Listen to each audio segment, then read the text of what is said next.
Meriндүү жана ырайымдуу Алла Тааланын ысмы менен. Боордоштуктун жана бир туугандыктын маанилүү иш-чарасында башыбызды бириктирген Алла Таалага чексиз шүкүрлөр болсун.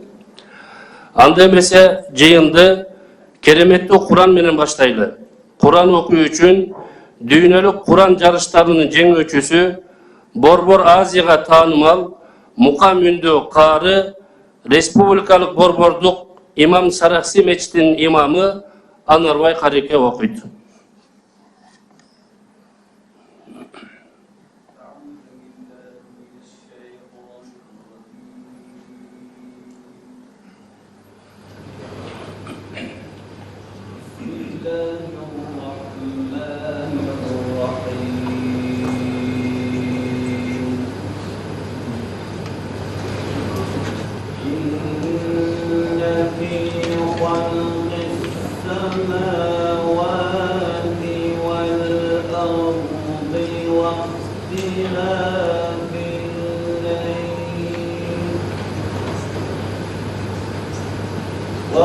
واختلاف الليل والنهار لآيات لأولي الألباب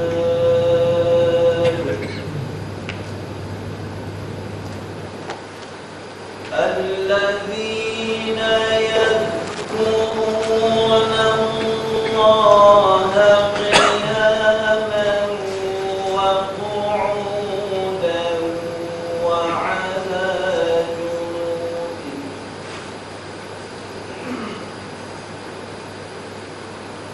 وعلى جنوبهم ويتفكرون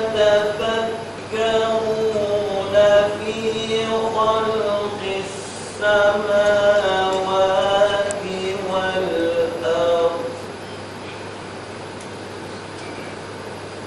ربنا ما خلقت هذا باطلا سبحانك فقنا عذاب النار ربنا إنك من تدخل النار فقد أخزيته وما للظالمين من أنصار ربنا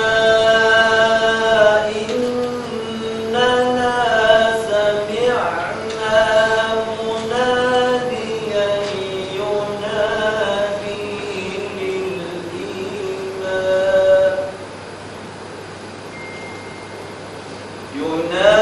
ينادي للإيمان أن آمنوا بربكم فآمنوا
سبحان ربك رب العزة عما يصفون وسلام على المرسلين والحمد لله رب العالمين. اللهم اغفر لنا ولوالدينا والأساتذتنا والجميع المؤمنين والمؤمنات والمسلمين والمسلمات. اللهم ربنا تقبل منا إنك أنت السميع العليم وتب علينا يا مولانا إنك أنت التواب الرحيم واهدنا ووفقنا إلى الحق وإلى طريق مستقيم ببركة القرآن العظيم. واعف عنا يا كريم واغفر لنا وارحمنا أنت مولانا وأنت أكرم الأكرمين ويا أرحم الراحمين. Allah'ın berekeli okulgan ıyık ayetlerden payda olğan azır soğuptordu. Süyüktü Peygamberimiz Muhammed Mustafa sallallahu aleyhi ve sellem'den ıyık ruhuna, anın kutman üybülesine, jana kutman sahabalarına, özgöçe Allah'ım bardıq жерде elibizge, jurtubuzga, dinibizge, Kur'anımızga kızmat kılıp ötüp ketken ulama, şahit, mujtahidlerin ruhlarına, ушул жерде алакан жайып отурган бардык момун мусулмандардан үмүт эткен мархум мархумаларга багыштадык. Аллахым өтүп кеткен мархум мархумаларыбызды өзүңдүн рахматыңа бөлөгүн, акыреттерин абад кылгын, барып жайгашкан кабырларын Фирдаус жаннат бакчаларынан бир бакча кылгын я Раббал Алемин. Аллахым берекелүү окулган ыйык аяттардын шарафатында Кудай Таалам бүгүн үммөт үчүн, эл үчүн баш бириктирип отурган бардығымыздың өткөрүп жатқан ушул жыйыныбызды өзүң берекелүү кылгын. Ат-тайибин ат-тахирин валхамдулиллахи раббил алемин бирахматика я архамар рахимин. Аллаху акбар.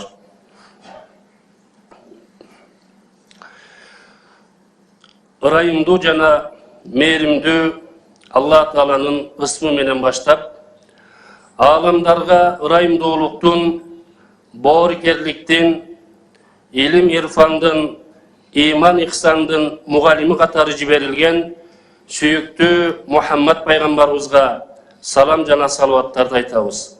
Ассаламу алейкум ва рахматуллахи ва баракатух. Аллах Тааланын тынчтыгын жана кут ооматын тилеп, бардыгыңыздарга салам айтам. Урматтуу Кавказ мусулмандарынын дин башкармасынын төрагасы Шайхул Ислам Аллах шүкүр Пашазаде.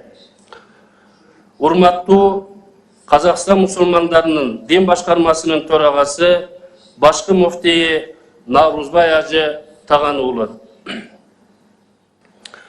Урматтуу Туркия Диянет иштери башкармасынын башчысы профессор доктор Али Эрбаш мырза. Урматтуу Өзбекстан мусулмандары башкармасынын төрагасы муфтий Шейх Нуриддин Халык Назар Хазрат. Урматтуу Түрк мамлекеттер уюмунун башкы катчысы Өмүралиев Кубанычбек мырза. Баарыңыздар кереметтүү Кыргызстанга кош келипсиздер. Кадырлуу коноктор, чакыруубузду кабыл кылганыңыздарга жана сиздер менен күнөстүү Кыргызстаныбызда жүз көрүшүп турганыма абдан кубанычтамын. Түрк мамлекеттер уюмуна мүчө өлкөлөрдүн дин башкармалыктарынын төрагалыгынын асыл тилек, ак ниет менен башталган 6-чы жыйынынын берекелүү өтүүсүн жараткан Аллах Тааладан сураймын жана жыйынды ачык деп жарыялаймын. Кадырлуу боордош жана кардеш туугандар, урматтуу агайындар жана жыйындын урматтуу катышуучулары. Түрк мамлекеттер уюмунун алкагындагы дин башкармалыктарынын кызматташтыгы бул биздин биримдигибиздин руханий таянычы. Келечек муунга татыктуу жана руханий тарбиялык мурас калтыруунун ишенимдүү жолу. Ынтымак менен биргелешип жасаган ар бир ишибиз жалпы мусулман калктардын өнүгүүсүнө жана мамлекеттер аралык кызматташтыкка көпүрө болот деп ишенебиз. Аллах Таала ынтымак биримдигибизди түбөлүктүү кылсын. Ушундай алгы максаттар менен башталган кызматташтыгыбыз өз жемишин бере баштады. Дин башкармалыктардын төрагаларынын жыл сайын өткөрүлгөн жыйындарында кабыл алынган маанилүү маселелер мечиттерде жана маалымат каражаттары аркылуу эл журтка жеткирилип жатат. Ошону менен бирге Ташкентте демилгеси көтөрүлүп, Астанада жобосу бекитиленген фатва кеңеши 2025 жылы Кыргызстандын төрагалыгы астында активдүү иш алып барды. Фатва кеңеши тарабынан иштелип чыккан фатвалардын бүгүн Бишкекте урматтуу кесиптештерибиз менен кол коюп, кабыл алышыбыз түрк ислам дүйнөсү үчүн тарыхый күн болуп эсептелет. Күн тартибиндеги негизги маселебиз исламда үммөттүн биримдиги. Бул маселе Кур'ан-ы Каримдин буйругу, Мухаммед пайгамбарыбыздын иши менен да, сөзү менен да өмүр бою жаңсаган чакырыгы болгондуктан, ошондой эле бүгүнкү доордо ислам дүйнөсүнө ынтымак менен биримдик абадай зарыл болуп тургандыктан, исламда үммөттүн биримдиги темасын алып чыктык. Бисмиллахир-рахманир-рахим. Вa'тасиму бихаблиллахи жами'ан ва ла тафаррaqu. Барыңар Аллахнын жибин гана карманып, бөлүнүп жарылбагыла.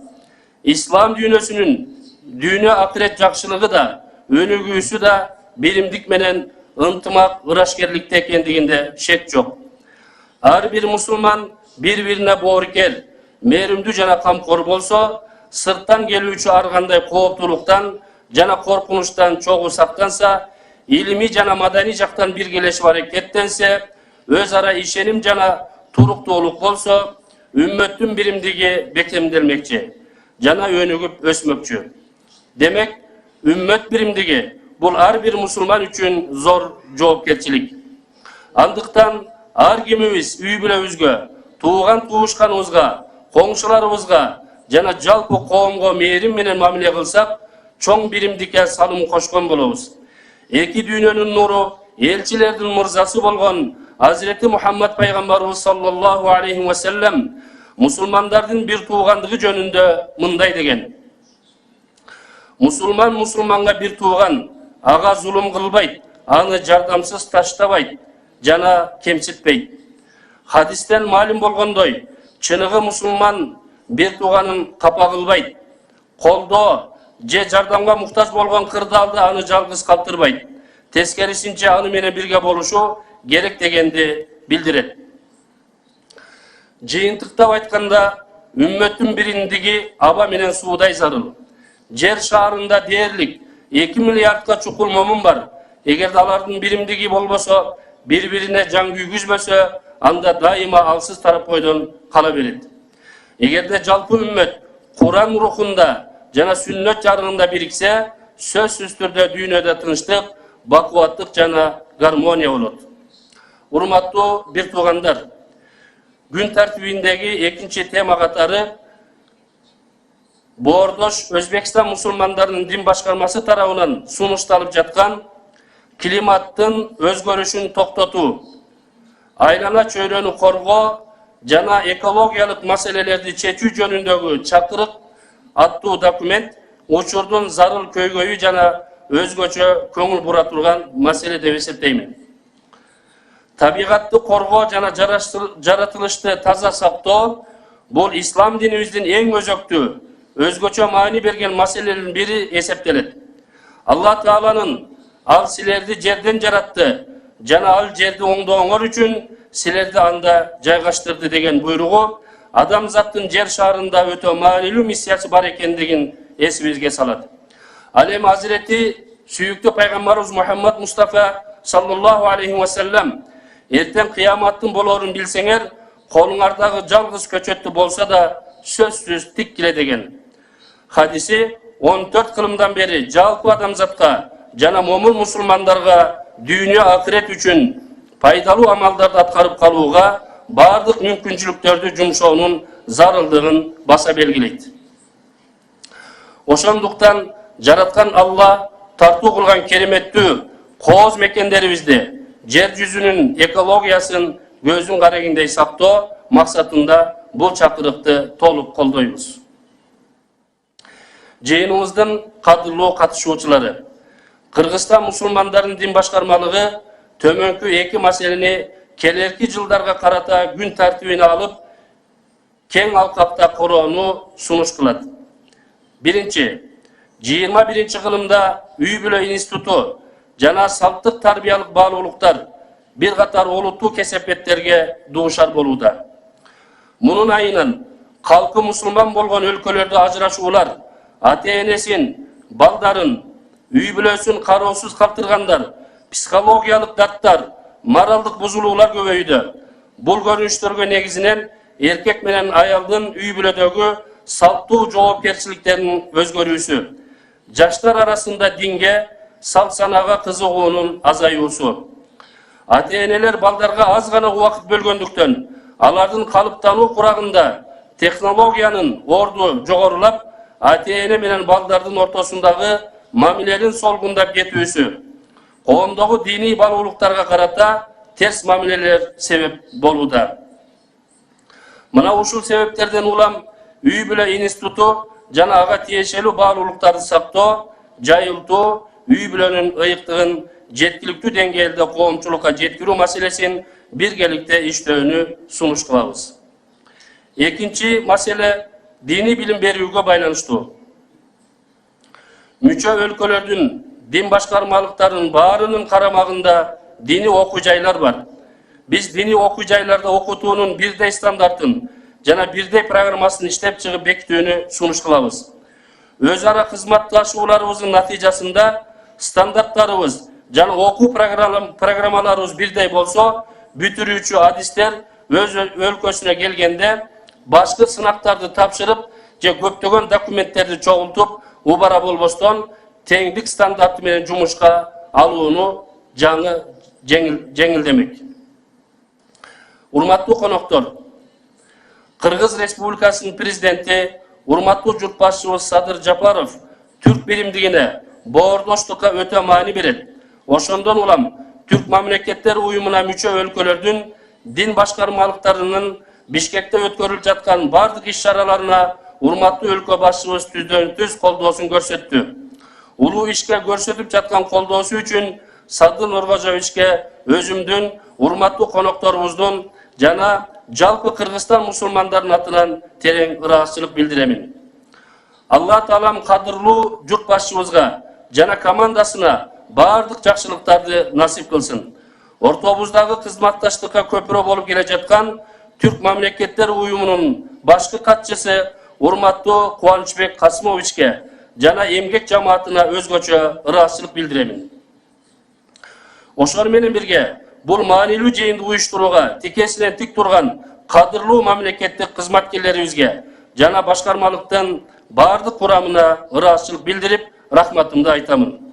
Урматтуу кесиптештер, сөзүмдү жыйынтыктап жатып, чакырыгыбызды кабыл алып, Ордо калабыбыздын куттуу коногу болуп, жыйыныбызга катышып турган Түрк мамлекеттер уюмуна, мүчө өлкөлөрдүн дин иштери боюнча башчыларына, төрагаларына, муфтийлерине дагы бир жолу ыраазычылыгымды айтып, бекем ден соолук, үй бүлөлүк бакыт жана ийгилик каалайм. Ассаламу алейкум ва рахматуллахи ва баракатух.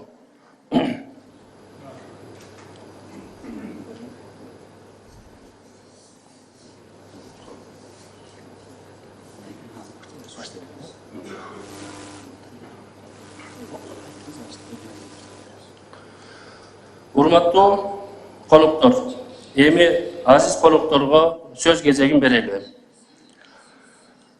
Түрк мамлекеттер уюмунун башкы катчысы Өмүралиев Кубанычбек Касымовичке берилет. Чоң рахмат. Ассаламу алейкум, урматтуу адирет муфтийлер, урматтуу катышуучулар, кымбаттуу момун мусулмандар, айымдар жана мырзалар. Эң алды менен мен Түрк мамлекеттеринин атынан баарыңыздарды Бишкек шаарында өтүп жаткан мусулман диний башкармалардын башчыларынын кеңешинин 6-жыйынына кош келиңиздер демекчимин. Бул маанилүү иш-чараны жогорку деңгээлде уюштуруп, жылуу меймандостукту көрсөткөнүк үчүн Кыргызстан муфтиятынын ичине башчы сизге, Азият муфтият жана сиздин толук бүт башкармалыктын командасына өзгөчө ыраазычылык билдирип кетүүгө уруксат этиңиздер. Кеңешибиз 2022 жылы Стамбулда башталып, Andayın Türkistan'da, Baku'da, Şuşa'da, Taşkent'te, Astana'da ulandı. Buna bugün emi Kırgızistan'ımızın Borboru, Bişkek şaharında ötüp Har bir jıyında biz Türk İslam bağlılıklarını saktap jayıltуу, İslamga karşı ters görünüşlerge jana radikalizmge karşı birgeleşip күрөшүү, ошондой эле диний мекемелер ортосунда кызматташууну бекемдөө боюнча чечкинтүүлүгүбүздү ырастап келдик. Акыркы жылдары bir катар маанилүү жетишкендиктерге de жетилди. Мисалы Şuşa'da Кеңештин ишин жөнгө салуучу эрежелер кабыл алынып, Taşkent'te Fatva Komiteti түзүлүп мына ийгиликтүү иштеп жатат. Ал эми Астанада бирдиктүү көрсөтмөлөр кабыл алынды. Бул кадамдар кызматташыбыздын институтташууга өлгө түзүп, алдыга дагы бир бекем кадам таштоого жол ачты. Кадырлуу муфтийлер, бүгүн күн тартибибиздин туруктуулук менен келечекте карай багытты камтыйт.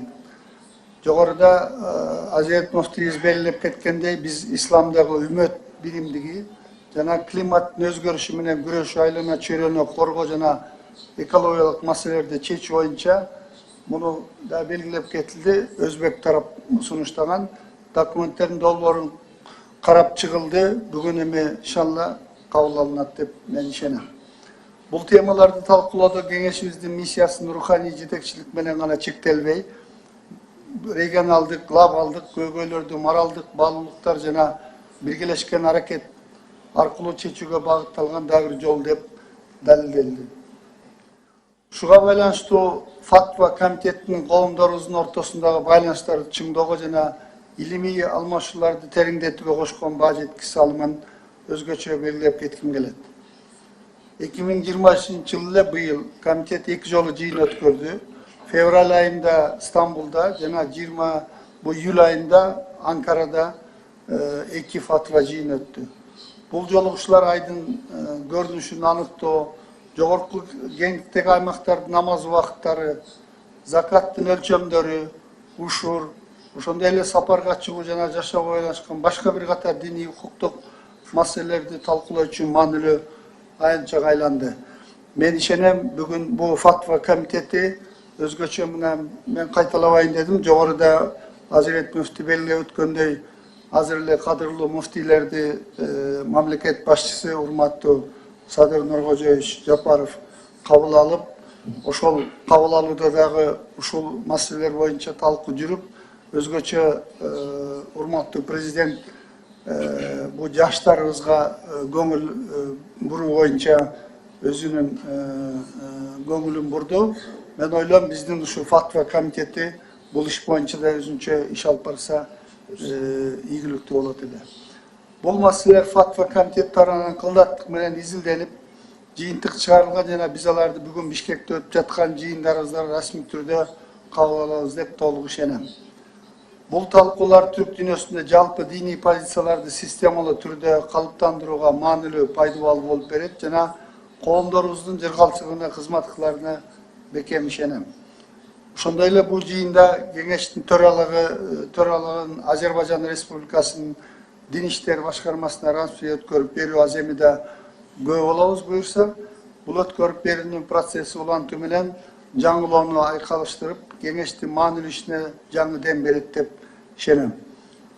Урматтуу катышуучулар, кымбаттуу боордоштор, биздин ыйман биримдигибиз, салтыбыздын күчү жана аалымдарыбыздын акылы ар дайым түрк дүйнөсүнө жол көрсөтүп келген.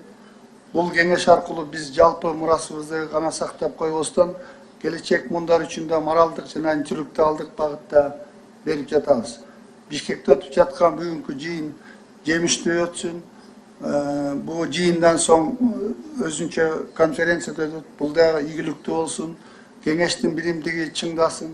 Түрк дүйнөсүнүн жана андан тышкары тынчтыкта, ынтымакка жана өз ара түшүнүшүгө салым кошот деп мен толук ишенем. Жана бул тилектерди тилейм. Көңүл бурганыңыздар үчүн чоң рахмат. Урматтуу Кубанычбек Касымович, баалуу сөздөрүң үчүн терең ыраазычылык билдиребиз. Боордош элдерибиздин ынтымагы жана биримдиги дагы да чыңдала берсин. Андан кийинки сөз кезеги Kafkaz musulmanlarının din başkarmasının töragası Şeyhül İslam Allah şükür Paşa Zade'ye verildi.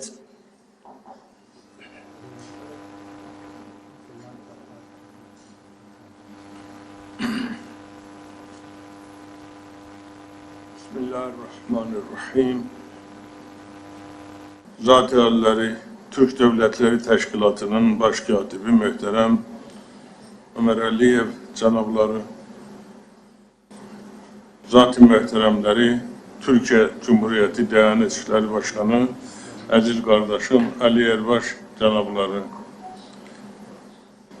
aziz kardeşlerim Kırgızistan Müftisi Abdülaziz Zakirov Hazretleri, Özbekistan Müftisi Nureddin Haliknazar Hazretleri, Kazakistan Müftisi Navruzbay Taganulu Hazretleri, muhterem tedbir iştirakçıları, ilk növbədə bilim bir araya gelmeyimizi nasip eden, uca yaradana həmd səna edir, bu ali görüşün teşkilatçılarına,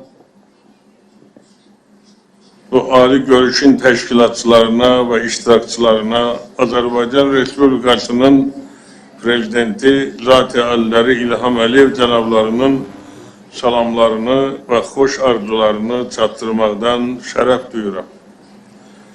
Özellikle böyle bir tedbirin keçirilmesine xeyir-dua veren ve destek olan Kırgız Respublikası'nın Prezidenti Zat-ı Aliləri Sadı Cafarov cənablarına Azerbaycan halkı ve dindarları adından derin teşekkür, ihtiramımı ifade edirəm. Hürmetli tedbir iştirakçıları, her birimizin kalbinde özel yeri olan Kırgızistan Respublikası ile bizi kırılmaz teller ve müşterek değerler bağlıyız. Türk dünyasının şaheseri, Kırgız halkının tarihi kahramanlık eposu, Manas Dastanı, İmam Siracuddin El-Koşi, İmam Seraksi kimi dini alimleri ve beşer tarihi için əvəz olunmaz töhfələr veren diğer tanınmış şəxsiyyətləri Şərqin, Mərkəzi Asiyanın Türk İslam mədəni mənəvi irsinin təşəkkülünə rəvat vermişler. Şəxsən tanıdığım, derin ihtiramlı münasibətlərimiz olmuş meşhur edib Çingiz Aytmatov dünya miqyasında karifey olarak kabul olunur. 1995 yılda Azerbaycan halkının ulu önderi Heydər Əliyev Manas Dastanı'nın 1000 illik yübileyinde çıkışındaki tedbirince desək, Manas Dastanı Kırgız halkının bütün dünya sivilizasiyasının değerli servetidir. Türk dünyasının, Türk dilli halkların, İslam dünyasının büyük manevi servetidir. Manas aynı zamanda Azerbaycan halkının da manevi, medeni servetidir. Muhterem tedbir iştirakçıları, Türk Devletleri Teşkilatı'na üç devletlerin halkları mukaddes dinimize ve Türk kimliğimize sadık olarak dini manevi değerlerimiz ve milli enelerimize her zaman sadık olmuşlar ve bununla fakir edirler.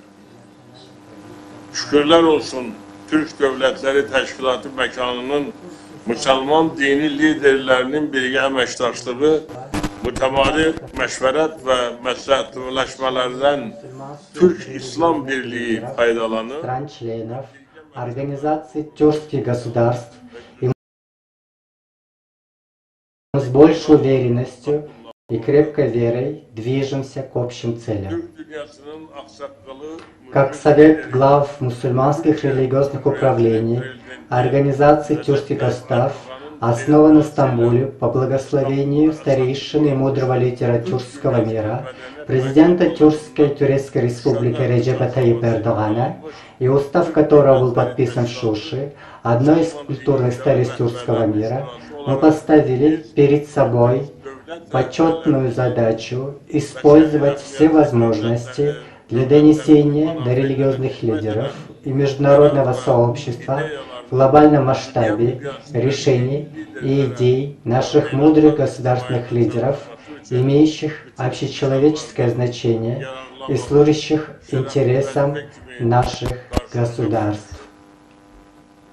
Əminəm ki, Уверен, qardaş что сегодняшняя встреча, проведенная в братском Кыргызстане, если Аллах Всевышний позволит, будет способствовать укреплению связей между нашими народами, исторически разделяющими одну религию и язык, неразрывно связанными национально-духовными ценностями, иншаллах.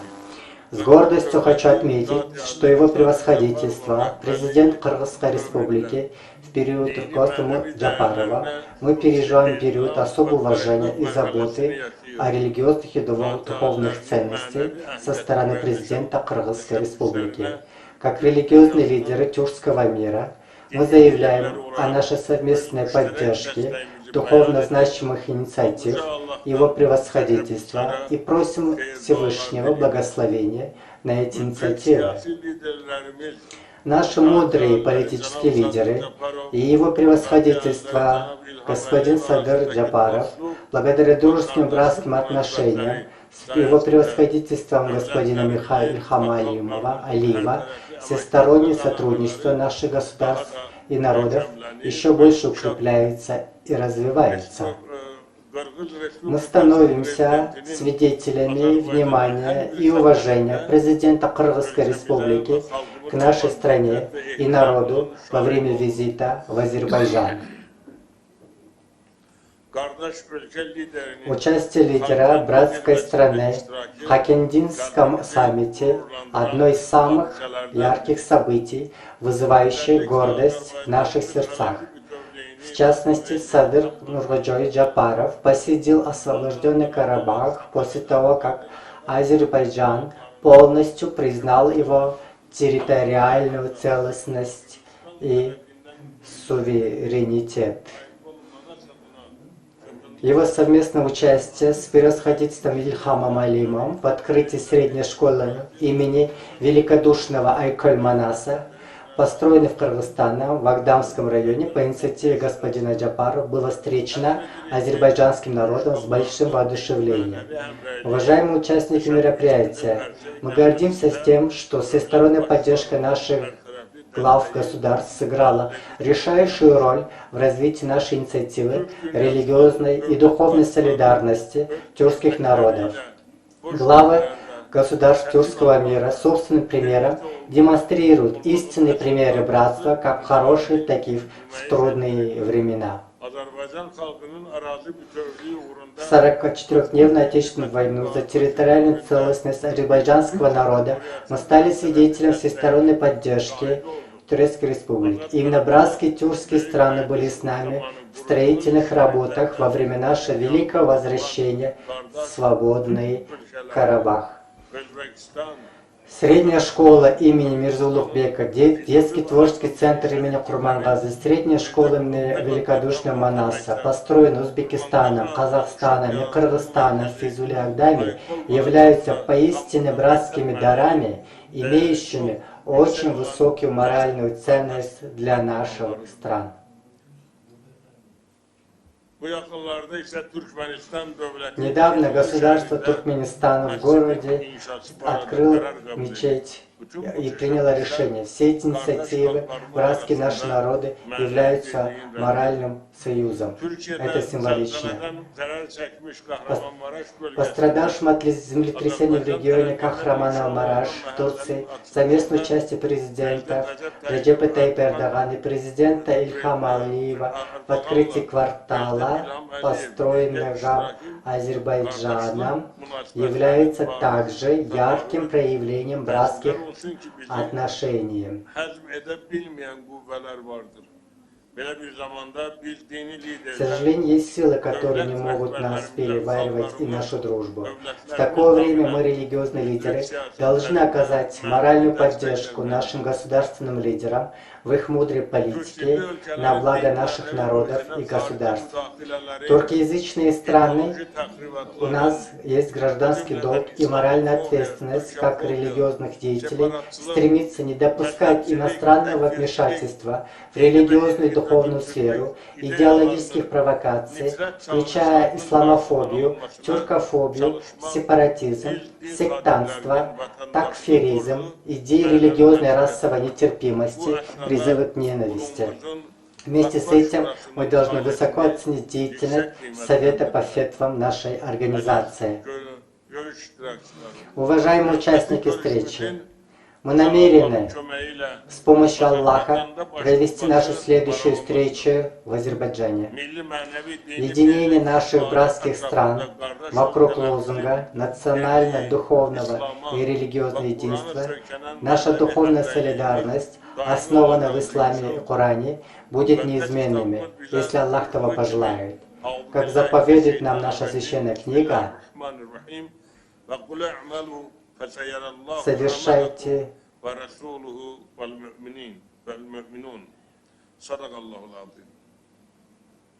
совершайте добрые дела, Аллах увидит ваши деяния, Его посланник и верующие. Мы передаем наши приветствия и молитвы Его превосходительству господину Садыру Джафарову, а также участникам Совета, генеральному секретарю Организации тюркских государств, уважаемому господину Умаралиеву, моим дорогим братьям по вере, уважаемому муфти Абдулазизу Карлу Закирову за высокую организацию сегодняшнего заседания и оказание гостеприимства. От имени участников нашей братской встречи считаю важным направить наше благодарственное письмо главы государства Кыргызстана за высокий пример организации. Уверен, что решение и деятельность нашего Совета внесут новый вклад в благосостояние и прогресс стран-членов Организации тюркских государств. Да пребудет милость и благодать Всевышнего Аллаха на всех благих намерениях и делах. Да убережет Господь Аллах миров, наш мир, наше государство и наши народы от зла и бед, и да укрепит навеки наше единство и братство. Мир вам, и да пребудет с вами мир и благословение. Аминь. Ардактуу Шайхул Ислам, Аллах шүкүр, Пашазаде Азирет, акылман жүрөккө жакын сөздөрүңүзгө терең ыраазычылык билдиребиз. Аллах Таала сиздин ден соолугуңузду бекем кылып, узун өмүр берсин.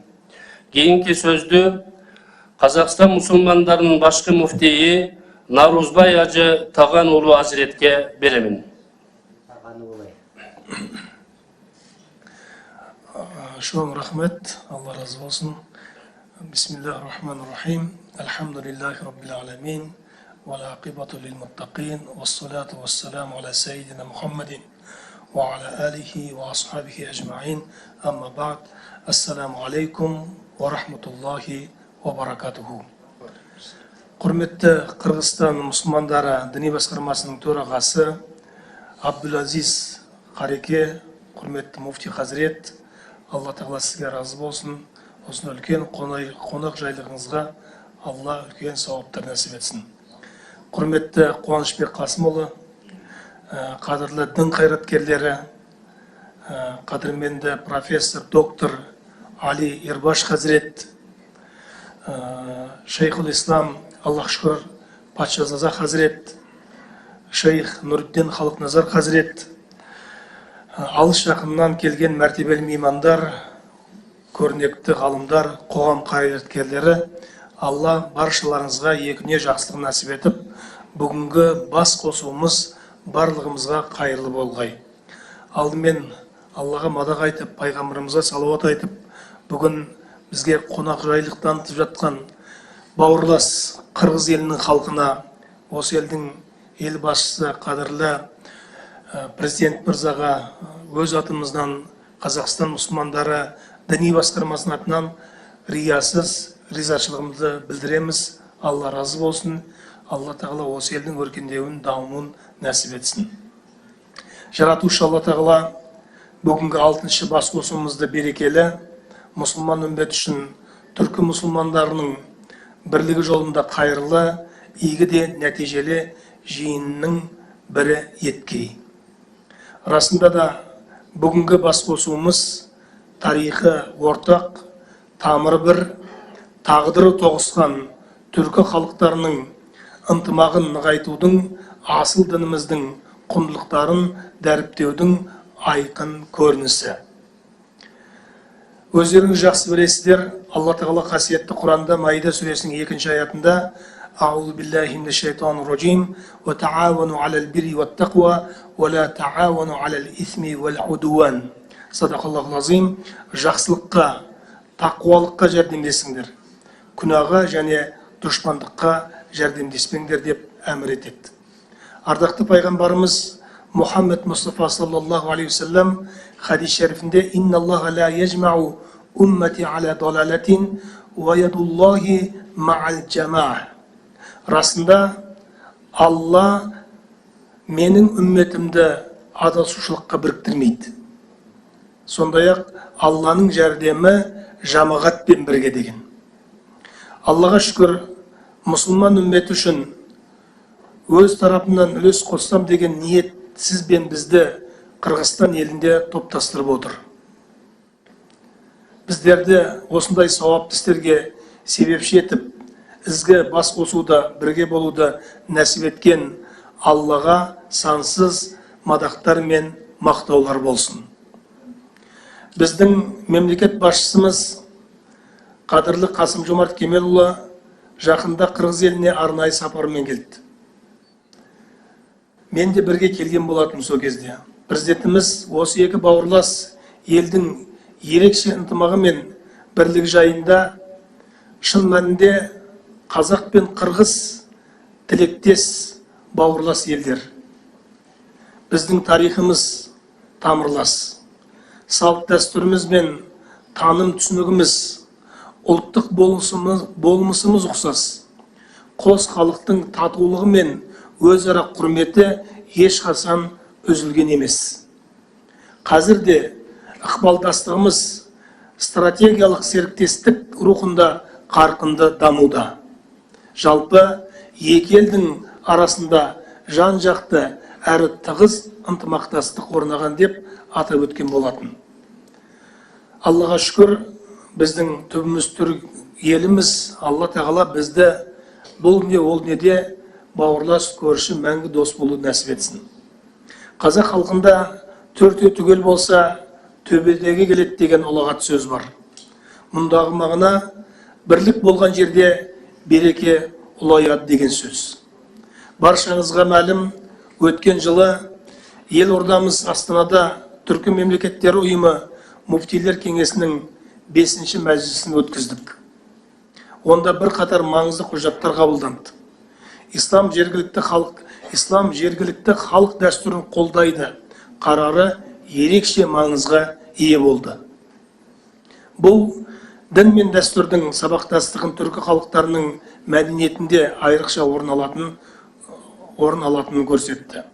Ал фиқ мектебінің фәтуа беруге қатысты ережесі ғұламалар арасында ынтымақтастықты нығайтуға, өзекті діни мәселелерде ортақ ұстаным қалыптастыруға негіз болды.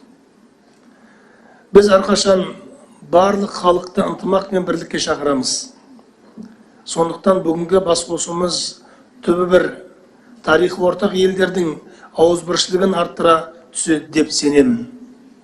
Ендігі мақсат өзара сенімге және бауырластыққа негізделген бірлігімізді сақтап, өскелең ұрпаққа табыстау. Өйткені түркі халықтарының рухани бірлігін арттыру бәрімізге ортақ міндет деп санаймын. Бүгін осы елдің президентімен қадірлі Садыр Нұрғожаұлымен кездескенімізде ел жастарының тәрбиесін ата-баба дәстүріне бейімдеп насихаттау жөнінде ұсыныс білдірді. Әрине бұл ұсынысты біз қабылдап, өздеріңізбен бірге біздің келешегіміз болған жастарымызды ата-баба жолына насихаттаймыз деп толық сенемін. Аллаға шүкір, тұтас түркі жұртын тарихи тамырластық пен ортақ мүдде біріктіріп келеді. Біз бір-бірімізге әрдайым тілектеспіз. Сыйластығымыз да ерекше. Қашанда бір-біріміздің жанымыздан табылуымыз керек. Бүгінгі алқалы жиын осының айқын дәлелі. Өздеріңіз жақсы білесіздер, біздің елдеріміз түркі мемлекеттері ұйымы аясында жан-жақты байланысты арттырып келеді. Қазақстан Республикасы аталған ұйымның іс басындағы төрағасы ретінде Түрктайм ұранын көтерді. Бұл бағытта түбір түрік жұртын біріктіруге баса мән берілді. Жан-жақты ынтымақтастықты кеңейтуге ерекше назар аударылды. Осы уақыт аралығында нақты жетістіктерге қол жеткіздік. Бір қатар жобалар жүзеге асты. 80-ден астам іс-шара ұйымдастырылды. Астанада 5-ші дүниежүзілік көшпенділер ойындары өтті. Байрақты бәсекеге ұлы дала өркениетін жер жаһанға танытты. Түркі әліпбиінің ортақ нұсқасы бекітілді. Президентіміз айтқандай, мұны тарихи оқиға деуге болады. Құрметті бас муфтилер, биылғы жыл күллі мұсылман үмбеті үшін ерекше мәнге ие. Өткені ардақты пайғамбарымыздың саллаллаху алейхи уассалям мәулітін ұлықтаудың 1500 жылдығы аталып өтуде. Бұл тек тарихи дерек қана емес, мұсылман жұртының рухани өмірінде үлкен серпіліс әкелетін тағылымды белес. Пайғамбарымыз саллаллаху алейхи уассалям өнегелі өмірі имандылықтың, әділеттің, мейірім мен рахымның қайнар көзі. Оның асыл сүннет ғасырлар бойы үмметке бағдаршам болып, барша ұлттың жүрегіне тыныштық пен татулық сыйлады. Сондықтан мәуліттің 1500 жылдығын атап өтіп, өткен тарихымызға құрмет жасап, келер ұрпаққа пайғамбарымыздың саллаллаху алейхи уассалям өнегесін аманаттау, сондай-ақ түркі халықтарының ислам өркениетіндегі айрықша орнын тағы бір мәрте айқындау деп білеміз. Бұл мерейтой үммет бірлігін бекемдеп, бауырластық байланыстырып, нығайта түсетін рухани бастау боларына сеніміміз мол. Қадірлі муфти хазіреттер, бүгін мұсылман үмметі, оның ішінде түркі халықтары үшін тарихи күн болды деп санаймын. Түркі жұртының дін басшылары татулықтың жаңа кезеңіне қадам басты деп нық сеніммен айта аламын. Қырғызстан мұсылмандары діни басқармасы тарапынан ұсынылған құжаттар мұсылман қауым үшін берекелі, пайдалы болғай. Осында қабылданған аса маңызды шешімдер мен тың бастамалар тұтас түркі әлемінің бауырластығын тағы да нығайта түседі деп сенемін. Алла Тағала бүгінгі жиында жасап жатқан баршамыздың тілектерімізді қабыл етсін. Ел үшін қабылданған құжаттар барлығымыздың елімізге пайдалы болсын. Алла соны нәсіп етсін. Құрметті муфти хазіреттер, сөзімнің соңында Қазақстан мұсылмандары діни басқармасы мен ғұламалар кеңесі әзірлеген 5 томдық пәтуалар жинағы кітабын өздеріңізге тарту етуге рұқсат етулеріңізді сұраймын. Аталған қоғамымызда туындап отырған діни әрі рухани тұрғыдан күрделі мәселелердің шариғат негізінде шешімін ұсынатын құнды еңбек болып табылады. Онда заманауи талаптарға сай өзекті әрі шешімі қиын мәселелерде жан-жақты қамтылған. Бұл жинақ тек сұрақ-жауап үлгісінде ғана емес, сонымен қатар фиқ ғылымындағы фәтуа шығару сатылары, тасауыр, такик, хукм және истарул фәтауа қағидаларына сүйеніп, дәлелдерге негізделген ерекше фәтуа үлгісімен жасалған. Ағылшын тілдерінде жарық көрді. Оны ағылшын тіліне аударудағы мақсатымыз әлем мұсылмандарына кезіккен діни мәселелеріне жауап табуда сенімді көмекші құрал болады деген үміттеміз. Алла разы болсын. Рұқсат етсеңіздер, мінекей бүгін өздеріңізге арнайы алып келдім. Осы фәтуа жинағын қазақ және ағылшын тілінде сіздерге құрметпен ұсынамын. Алла разы болсын. Құрметті муфтилер, құрметті ғалымдар, назар қойып тыңдағандарыңызға рахмет. Алла разы болсын. Allah Teala barşamızın dilegimizni kabul etsin. Rahmet. Кымбаттуу Наурузбай эжи Тагановул Азирет, боордоштукка чакырган нурдуу сөздөрүңүз үчүн чоң ыраазычылык айтабыз. Алла Таала боордош элдерибиздин ынтымагын бекем кылсын. Мындан кийинки сөз Туркия Диянет иштери башкармасынын башчысы профессор Али Эрбаш Азиретке берилет. Вашу руководителю духовенства Турции.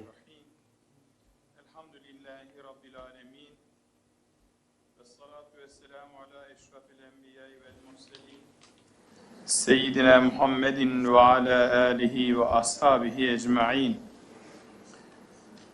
Bizleri yaratan, Kur'an-ı Kerim ile hidayete sevk eden ve bizleri kardeş kılan Yüce Rabbimize Бесконечная хвала и слава Всевышнему Всемогущему Аллаху, который создал нас, направил нас посредством священного Корана и сделал нас братьями.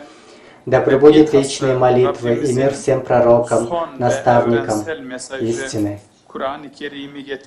особенно Мухаммаду Мустафе, который принес священный Коран, последнее и всеобщее послание нашего Аллаха, и разъяснил его мудрость и превратил в образцовую жизнь. Nurlandıran, aydınlatan, alemlerin efendisi Hazreti Muhammed Mustafa'ya sonsuz salat ve Уважаемые selam религиозные olsun. авторитеты, уважаемые религиозные лидеры тюркско-исламского мира. Kırgızistan Выражаем свою Başmüftüsü благодарность, Abdülaziz Zakirov, çok muhterem уважаемый Kafkas глава Müslümanları Dini Муфтията İdaresi Кыргызстана Başkanı ve Абдулазиз Мырза, Azerbaycan а также Şeyhülislam'ı Allah şükür Paşazade Hazretleri, руководитель Кавказского kıymetli Муфтия Kazakistan Dini Кавказа, İdaresi Başkanı Navruz Bey шейхул Takanuli, Ислам Алла Шукур Пашазаде, kıymetli глава Özbekistan Diyanet İşleri Başkanı казахстанских Nurettin религиозного Halik Nazarov управления, Hazretleri, муфти Наурузбай çok Таганулы, kıymetli Türk глава Devletleri Teşkilatı Genel узбекских Sekreteri религиозных muhterem Büyükelçi Ömür организаций, Aliyev. муфти Шайх Нуретдин Холик Назар, Öncelikle уважаемый hepinizi генеральный секретарь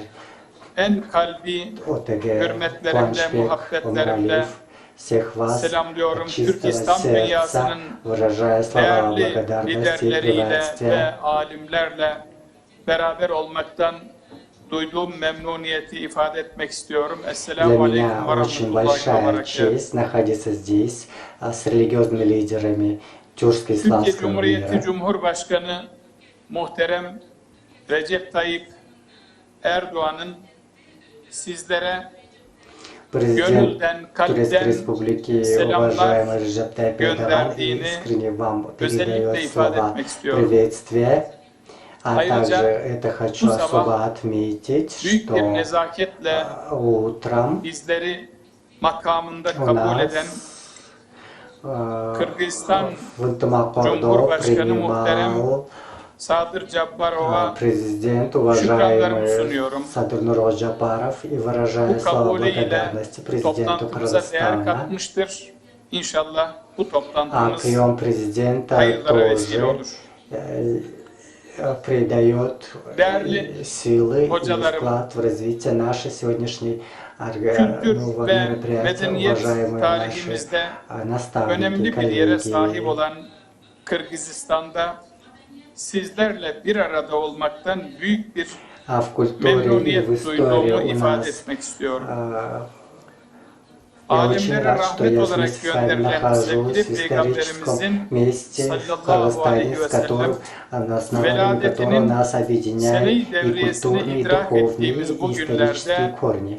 altıncısını gerçekleştirdiğimiz Türk Devletleri Teşkilatı üye ülkeleri Diyanet В день İşleri рождения ve нашего Dini любимого İdare пророка, Başkanları неспосланную toplantımızın нам как милость мира, hayırlı, желая verimli, плодотворной шестой bereketli встречи geçmesini глав религиозных Hak'tan ведомств и niyaz религиозных ediyorum. управлений, государств-членов Böylesine организаций kutlu тюркских bir gосударств. iklimde Я верю, что наша gerçekleşen встреча bu пройдет değerli в buluşmamızın хорошем, İslam успешном и ümmetinin благодатном климате. vahdetine, birliğine, kardeşliğine ve bütün İslam coğrafyamızın huzur ve selametine vesile olmasını Cenab-ı Hak'tan Я молю niyaz нашего ediyorum. Всевышнего Господа, чтобы эта встреча, проходящая в столь Değerli благословенной Hazirun, атмосфере, стала причиной kıymetli единства исламской умы, а Diyanet также İşleri мира и Başkanlarımız, безопасности для всей нашей исламской İslam географии.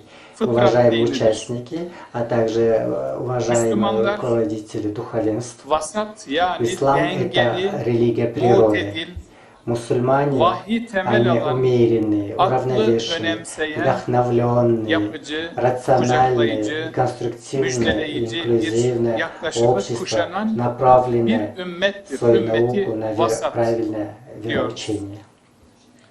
Bizler hepimizi Мы, aynı gayede buluşturan tevhid inancının mensuplarıyız. последователи монотеистической веры, Bütün insanlık объединяющей için всех нас ради общей kurtuluş цели. reçetesi, değerler Мы üzerine inşa последователи edilen цивилизации vahdet единства, medeniyetinin основанной на müntesipleri, ценностях, которые являются Rabbimiz, руководством к imanın спасению для hakikati всего ve человечества. İslam'ın esenliği merkezinde Наш Всевышний kalplerimizi объединил наши birleştirerek сердца, bizleri kardeş kıldı. сосредоточил их на истине вере, İslam в благе kardeşliği исламе и сделал нас братьями. gücünü ve Альхамдулилля. mesuliyetini Сила ırktan, и легитимность исламского братства черпается не в расе, языке, не географии, не религиозной принадлежности или характере, а вере всемилостивого и милосердного Бога Аллаха. İnnemel mu'minûne ihve. Müminler ancak kardeştirler.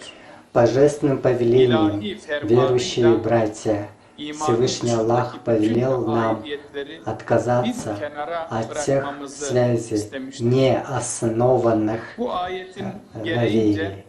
И согласно этому аяту, верующие, внявшие призывы нашего возлюбленного пророка, çağrısına в котором он gönül veren говорит: «О рабы müminler Аллаха, будьте братьями», dil, отбросили все различия, такие как раса, язык, география, цвет кожи, и объединились в свете веры, kardeş olmuşlardır. став Elhamdülillah. братьями.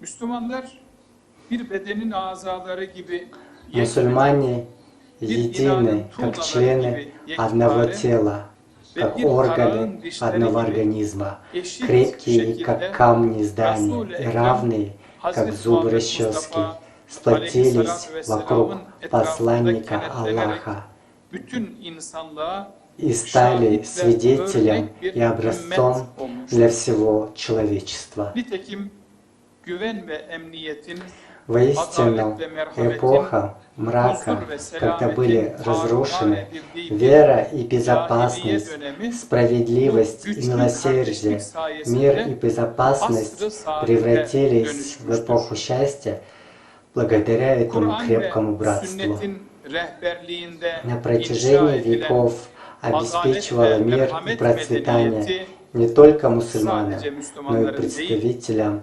различных религий и huzur верований. ve esenliğini asırlar boyunca temin etmiştir. И Özellikle bu это coğrafya мир и благодать обеспечиваться годами и веками. В частности, этот регион с его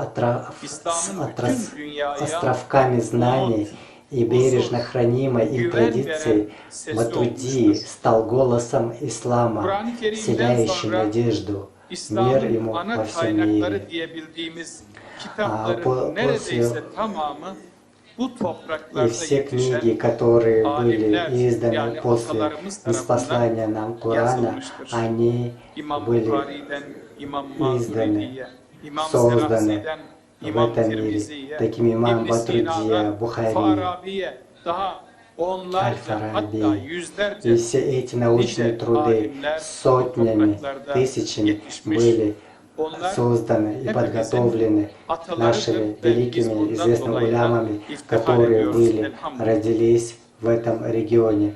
Они все являются нашими прадедами. Мы гордимся их трудами, научными открытиями. derin bir Уважаемые anlam ve değerler участники, krizi yaşadığı В günümüzde мире, переживающем Müslümanlar глубокий Maalesef кризис yeryüzünü смысла и bütün ценности insanlar в ve человеческой canlılar için жизни, selam yoluna мусульмане, к dönüştürme сожалению, забыли о своей sorumluluğunu sanki ответственности İslam dünyasında сделать землю unutmuş gibidir. место мира для всех Irkçılık, людей mezhepçilik, и живших ideolojik существ. tarafsizlikler üzerinden Такие понятия, как çıkarılan расизм, fitneler сектантство и İslam идеологические coğrafyasını разногласия kuşatmış охватили, durumdadır. к сожалению, весь Coğrafi исламский parçalanmışlık мир на zihinsel сегодняшний dağınıklığı день.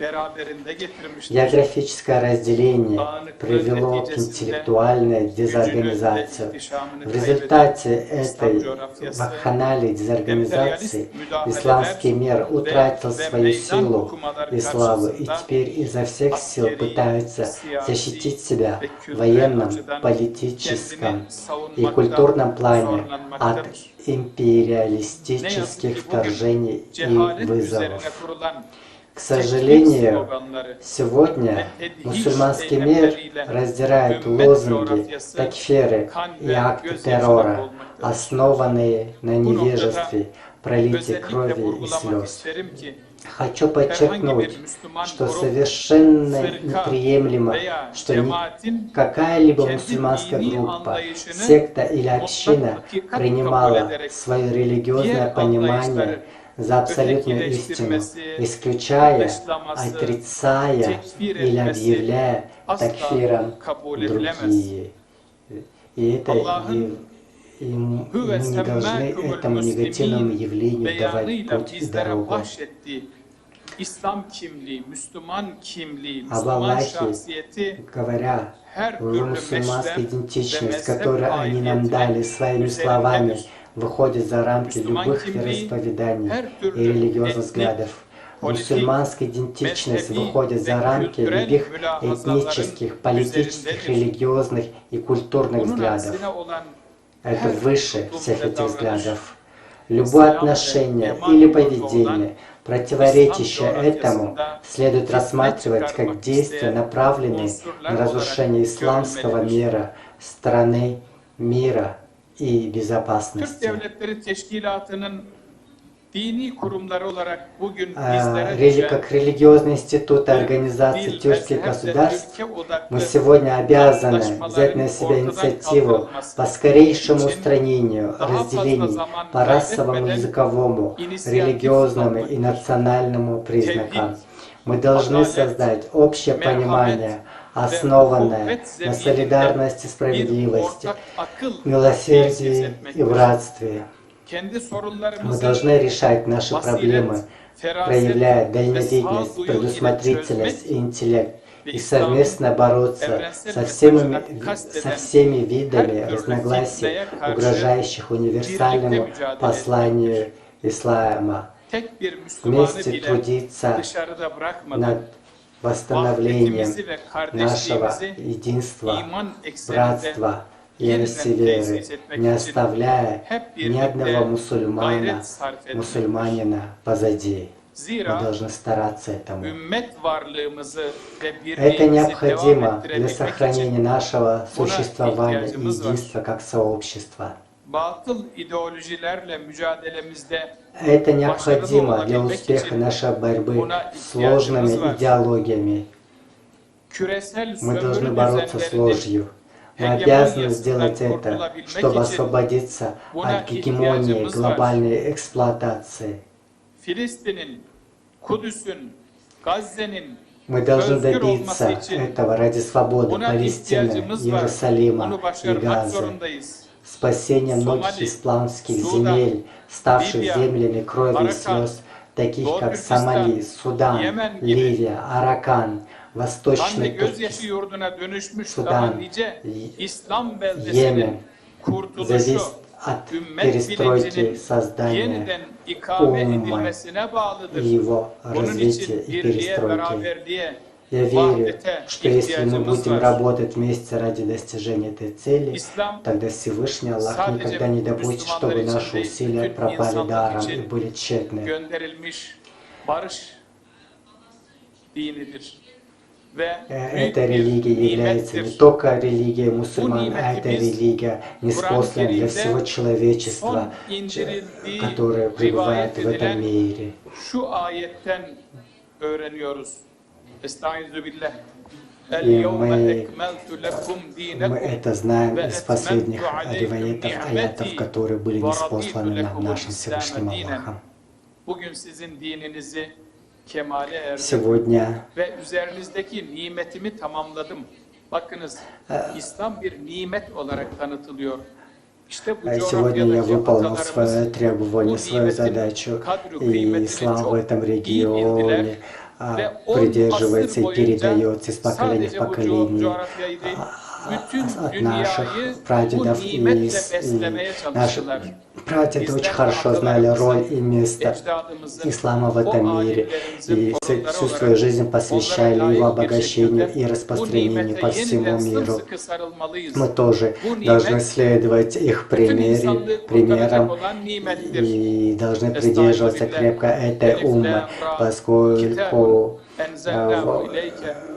только одна умма может сохранить и спасти человечество во всем мире. İnsanları karanlıklardan aydınlığa çıkarasın diye indirdik.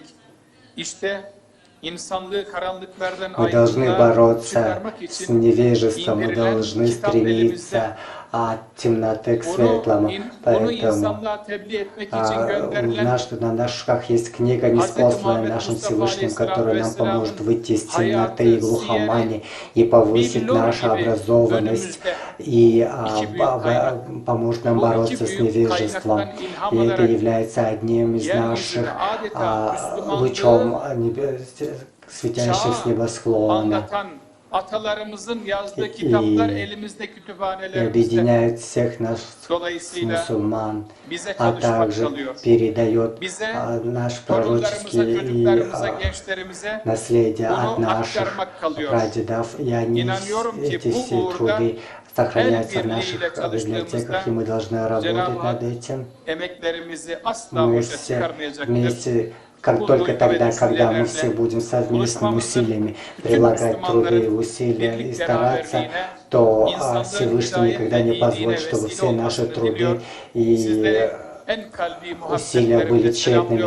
Поэтому я верю, что эта наша встреча станет источником единства и солидарности среди всех мусульман, а также руководством и добром для человечества.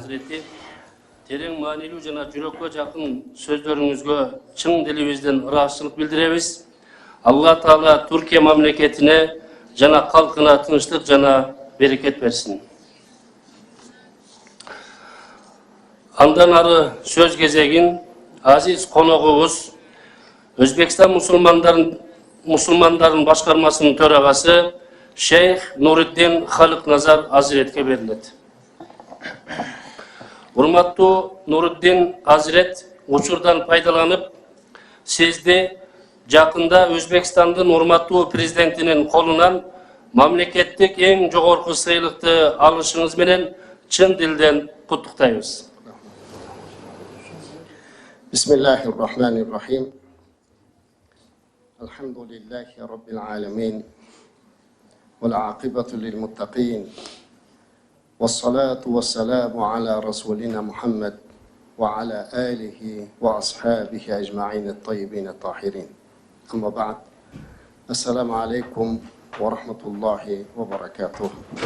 Я сейчас на кыргызский буду переводить. Davlatlar Tashkiloti bosh kotibi muhtaram Quvonchbek Umaraliyev janoblari, fazilatli muftiy Sheyx Abdulaziz Qori Zakirov hazratlari, Muftiy Abdulaziz Zakirov, hurmatli muftiylar, Kavkaz musulmonlarining yetakchisi Sheyx Islom Alloh shukr Pashazade, Turkiya Diniyat ishlari boshqarmasi boshchisi professor Ali Erbash hazratlari, Qozog'iston musulmonlarining din boshqarmasi boshchisi bosh muftiy No'ruzbay Tag'anulu, hurmatli ayimlarjana mirzolar, bütün İslam olamida Барыңыздарда эң болу, бүткүл ислам дүйнөсүндө кеңири белгиленип жаткан ыйык Рабиул авалайы сүйүктүү пайгамбарыбыздын Мухаммед саллаллаху алейхи вассаламдын туулган күнү менен чын дилимден куттуктаймын баарыңарды.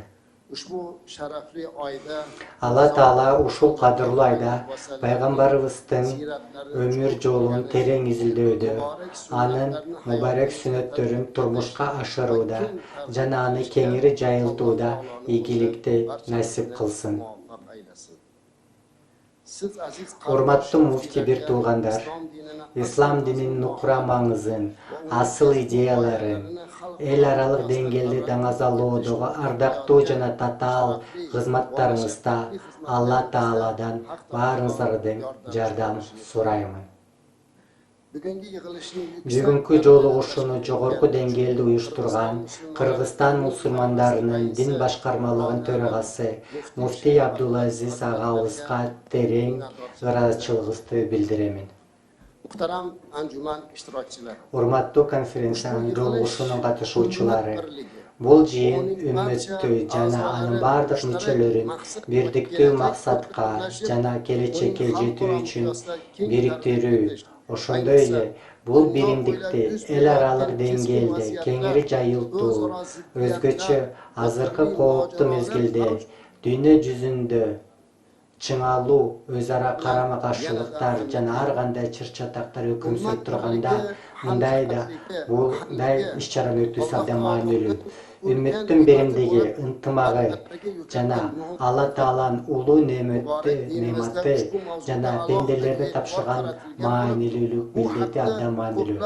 Мубарак динибиз буга өзгөчө көңүл буруп, көптөгөн аяттарда жана хадистерде айтылган. Алла Таала Кур'ан-ы Каримде мындай деген: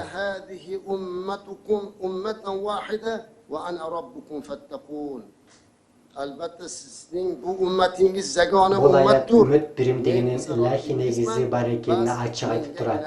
Анда Алла Таала бардык момундарды бир үмөт деп тааныйт. Ummat birligi. Sүйүктүү пайгамбарыбыз Мухаммед саллаллаху алейхи салам куттук хадисинде мындай деген: Unda Alloh taolo barcha mu'minlarni yagona ummat sifatida e'tirof etmoqda. Mo'min biri-birde biri. Muhammad sallallohu alayhi va sallam Sүйүктүү пайгамбарыбыз ушинтип айткан. Allohu anhu anin nabiy sallallohu alayhi va sallam al-mu'minu lil-mu'min kal-bunyan yashuddu ba'duhu ba'da. Muttafaqun alayh. Yani Rasulullah aleyhisselam aytayaptilar, mo'min biri-birini biriktirip turgan binokardir dedilar. Ushbu hadis-i sharif Бул хадис мусулмандардын биримдигин жана ынтымагын эң сонун сүрөттөйт. Пайгамбарыбыз жамаатты имаратка салыштырат. Имараттын кирпичи бекем болсо, имараттын өзү да бекем болот. Үмөт да ушундай. Үмөт ынтымактуу, келишпестиктерден жана талаш тартыштардан алыс болсо, бекем имарат сыяктуу болот. Чындыгында тарыхка кайрылсак, мусулмандар ар кыл доорлордо, оор сыноолорду жана кыйынчылыктарды өз ара насаат жана кызматташтык аркылуу жеңип келишкен. Бүгүнкү күндө биз бул кооз салтты улантып, үмөттүн биримдигин бекемдеген кызматташтыкка басым жасашыбыз керек. Болгондо да, үмөт бириккенде да ар бир аймак гүлдө өнүгүп келген. Адамдардын үмөттөрдүн ортосунда пикир келишпестиктер жана талаш тартыштар болгондо ар кандай жагымсыз жагдайлар байкалып турду. Данышмандардын да сөзү бар. Бир кол менен алакан чапканга болбойт деп айтылган. Бул данышмандык адамды жалгыз чоң максаттарга жетүү кыйын экенин көрсөтүп турат. Биргелешип ынтымакта болсоңуз, бардык максаттарга жетүүгө оңой болот. Урматтуу жогулуштун катышуучулары, урматтуу азиз муфтилер, бүгүнкү күндө түрк мамлекеттеринин уюму өзүнүн ишмердүүлүгүн тынымсыз өркүндөтүп, эл аралык аренадагы позициясын бекемдөөдө. Тили, дини, үрп-адаттары, тарыхый мурастары бирдей болгон бир тууган элдерибиздин биримдиги жана ынтымагы болуп көрбөгөндө актуалдуу болуп баратат. Бул тилектештик, аймактык стабилдүүлүк жана өнүгүү үчүн гана эмес, келечек муундар үчүн бекем пайдыбал түзүү жагынан да өтө маанилүү. Bugungi kunda Бүгүнкү күндө 200 миллионго жакын элди камтыган Түрк мамлекеттеринин уюмун алкагында элдерибиздин ортосундагы достук жана кызматташтык байланыштар тынымсыз чыңдалууда. Уюмдун жетишкен ийгиликтери анын эл аралык аброюн дагы жогорулатат. Белгилей кетсек, биздин мамлекеттерибиздин жетекчилеринин аракетинин аркасында бул түзүм түрк элдерин биримдигин чыңдоо, жалпы кызыкчылыктарды коргоо, мусулман дүйнөсүндө болуп жаткан окуяларга жооп кайтаруу багытында тайманбаган кадамдарга барып жатат. Bugungi yig'ilish Бул жолугушуу глобалдык коркунучтардан күчөп турган шартында өтүп жаткандыгы менен маанилүү. Азыркы татаал мезгилде дүйнөлүк коомчулуктун алдында турган эң маанилүү милдеттердин бири бул тынчтыкты жана стабилдүүлүктү камсыз кылуу болуп саналат. xususan yaqin Shundan sharqda ulam. yuz berayotgan voqealarni chuqur tashvif bilan kuzatib boryapmiz. Begunoh insonlar, xususan bolalar, Жакынкы чыгыштагы окуялардан айрыкча жакынкы чыгыштагы окуяларды терең тынчсыздануу менен байкап жатабыз. Бейкүнөө адамдардын, өзгөчө балдар, аялдар жана кары картаңдардын саны өсүүдө. Биз жапа чеккен элдер менен тилектеш экенибизди чечкиндүү түрдө билдиребиз жана мындай жагдайларга кайдыкар карабашыбыз керектигин баса белгилейбиз. Биз бул көйгөйлөрдүн адилеттүү чечилишин жана аймакта тынчтык орнотууну жактайбыз. Урматтуу муфтийлер, биз баарыбыз түрк тилдүү мамлекеттердин диний органдардын кызматташтыгы тез өнүп жатканына күбө болуудабыз. Айрыкча кеңешке караштуу Фатва кеңешинин быйылкы жылдагы аракетин кубаттайбыз. Стамбул жана Анкарада бир нече жолугушуулардан кийин бүгүнкү күндө абдан актуалдуу 5 фатва долбоору иштелип чыкты. Анткени ар бир доордо пайда болгон жаңы маселелер аркылуу факиhtер тарабынан чечилет. Биринчиден, Орозо айынын Курман айт жана Курман айттын башталышын датасын аныктоодо кызматташуубуз жакшы натыйжаларын берип жатат. Элибиздин шариатка ылайык орозо кармап, айт майрамдарын бир күндө тосушу үмүттүн биримдигине кызмат кылууда. Экинчи маанилүү маселе, кээ бир үй бүлөлөрдө жетиштүү негиздер болгонуна карабастан аялдын ажыраша албаганын улам көйгөйлөр жаралган. Расмий никесиз никеге турган аял күйөөсү менен кантип жана кандай негизде ажыраша алат деген фатва биздин заман үчүн чоң мааниге ээ. Бул фатва Аллах кааласа көптөгөн кыйынчылыктарды алдын алууга кызмат кылат.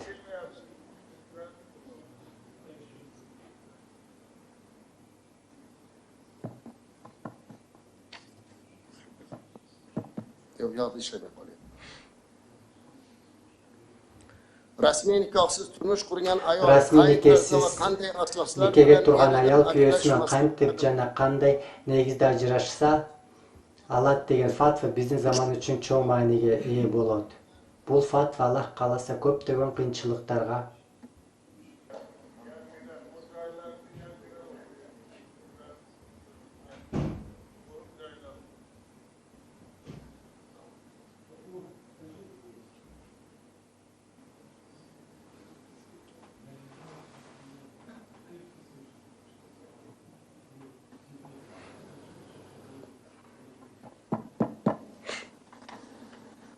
kechirasizlar. Kechirim so'rayman. Ikkinchi muhim masala. Ayrim oilalarda yetarli asoslar mavjud bo'lsa-da, lekin ayol tomonidan ajrim qilishning imkoni yo'qligi tufayli muammolar yuzaga kelyapti. Bu ayollar haqida gapirganda atiyatga o'chib qolyaptimi?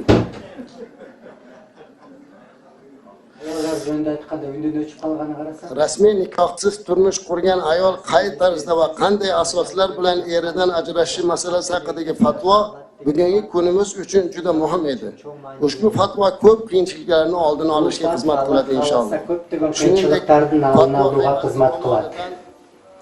Ошондой эле фатва комитети тарабынан органдарды алмаштыруу, өлүм деп таануу, аялдын махрамы жок зыярат кылуусу, Желатин колдонуунун өкүмү сыяктуу маанилүү маселелер боюнча фатвалар чоң мааниге ээ болгон.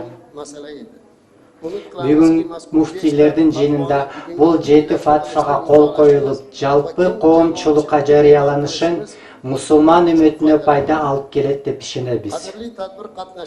Урматтуу иш-чаранын катышуучулары, мусулман дүйнөсүндө болуп жаткан окуяларга түрк тилдүү мамлекеттердин муфтилер кеңеши да тайманбастык менен кадам таштоодо. Бул жагынан алганда, мусулман үмөтүнүн азыркы оор мезгилде биримдикке жана теңдикке чакыруусу өтө маанилүү. Ушул өңүттөн алып караганда, бүгүн кабыл алынган исламдагы үмөт биримдиги деген кайрылуу да мусулман элдердин ынтымагына кызмат кылат, иншалла. Мындан тышкары, климаттын өзгөрүүсүнүн алдын алуу, курчап турган чөйрөнү коргоо жана экологиялык көйгөйлөрдү чечүү боюнча кеңештин кайрылуусунун кабыл алынышы, адамзат экологиялык көйгөйлөр, климаттын өзгөрүшү, токой өрттөрү, суу ташкындары, суунун ресурстарынын жетишпегендиги, абанын булгалынышы жана чөлгө айлануусу сыяктуу глобалдык коркунучтарга дуушар болуп турганына чоң мааниге ээ. Бул чакырыктын практикалык көрүнүшү катары Кыргызстанда түрк тилдүү мамлекеттердин муфтийлери тарабынан өткөрүлгөн бак дарак отургузуу аземи өзгөчө символикалык мааниге ээ. Урматтуу конференция жолугушуунун катышуучулары, кеңештин бул отурумда айтылган пикирлер жана анын жыйынтыгы пайдалуу болот деп ишенем. Сөзүмдүн акырында бул куттуу иш-чарага катышып жаткан урматтуу муфтилерибизге терең урмат сыйымды билдиремин. Алла Таала бүткүл дүйнөгө, өзгөчө өлкөлөрүбүзгө тынчтык жана бейпилдик берсин. Үмөттүн ынтымагын бекемдеген жакшы амалдарыңарга күч-кубат, кажыбас кайрат каалаймын, тилеймин. Алла Таала баарыбыз мактарыбызга жетелеп ынтымагыбызды бекем кылсын. Assalamu alaykum wa rahmatullahi ta'ala wa barakatuh. Ардактуу Шейх Нуруддин Халыкназар Азиреттин ак тилектери жана туугандык маанайдагы сөздөр үчүн чоң ыраазычылык билдиребиз. Аллах Өзбекстан элин амандыкта сактап, береке берсин. Урматтуу жыйындын катышуучулары, Түрк мамлекеттери уюмунун Азирети муфтийлеринин 6-жыйынында кабыл алынган документтерге кол коюу аземин баштайбыз.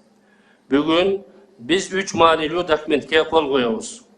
Исламда үммөт биримдиги, климаттын өзгөрүшүн токтотуу, айнала чөйрөнү коргоо жана экологиялык маселелерди чечүү жөнүндөгү чакырык жана фатвалар.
Hurmatly konoklar, hurmatly jeyinin katışuuchulary, Kudayım buyursa keyinki kesektegi 7-nji jeyinimiz Kudayım buyursa Azerbaycan mamleketine berilet.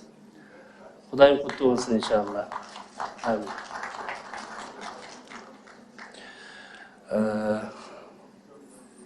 Andan keyin hurmatly jalpy Hazreti Muftiler, jalpy jeyinin katışuuchulary adatga ылайык bul jeyinibizdi bata menen soňuna жеткиребиz.